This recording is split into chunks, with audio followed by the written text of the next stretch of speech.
Good morning, saints, and happy Monday.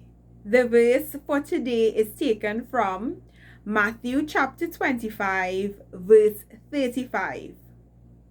For I was hungry, and you fed me. I was thirsty, and you gave me drink.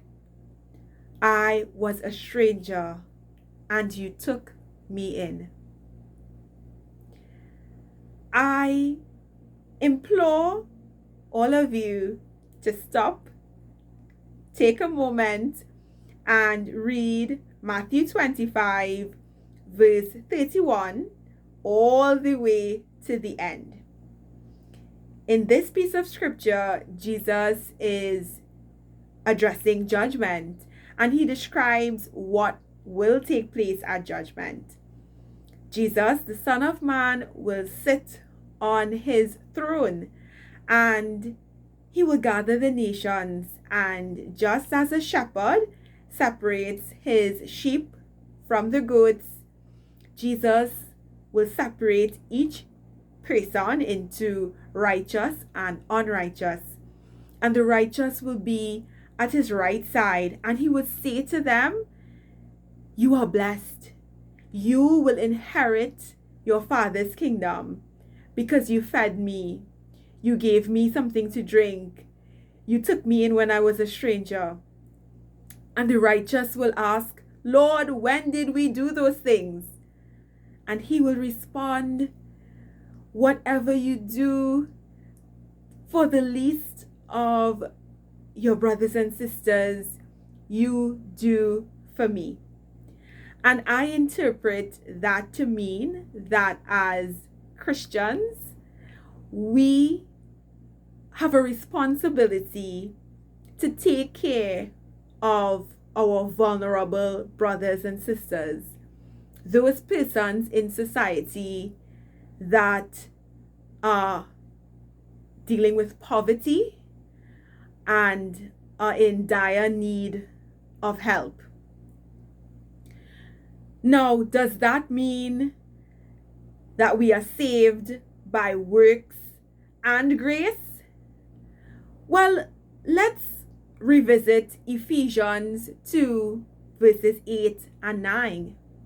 In that scripture, we see that we are saved by grace alone, by grace through faith, not by any works that you and I can boast. Salvation is a gift of God. And so, no amount of good deeds will secure our place in heaven. However, when we become saved, when we make that decision to give our lives to Jesus Christ, it's not just that we believe in our head alone. And Pastor Craig Groeschel explains it beautifully. He says that to believe is not just head knowledge, but a heart relationship. And it's through our relationship with God that we love the things that He loves, and we submit more and more to His will. And what are the two greatest commandments? To love God with all our heart and to love our neighbors as ourselves. And our neighbors can be not just those within our community who are thriving like we are.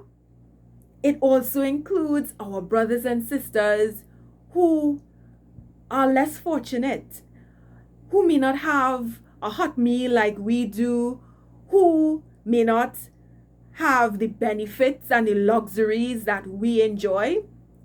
And so, just as God blesses us freely, we are to be vessels and allow God's grace, love, and mercy to flow through us and to all those around us, especially those who do not have.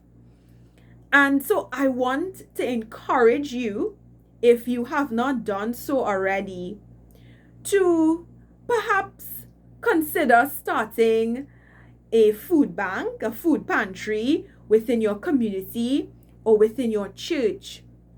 Or how about every September, the start of the new academic year, you run a stationery drive to help support the families who are unable to afford book bags or lunch kits or stationery or textbooks for their children? Or what about identifying someone within your community or even within your church who may be fatherless or motherless and they need that support and guidance? How about taking those children under your wings? God has been so good to us, and we are a community. We have to care for those around us, and we have to take care of those in need. So, as you journey through the Lenten period, make almsgiving a priority. Think about who you can extend a gift to, who you can bless that is truly in need, and give generously. Have a blessed week, everyone. Take care.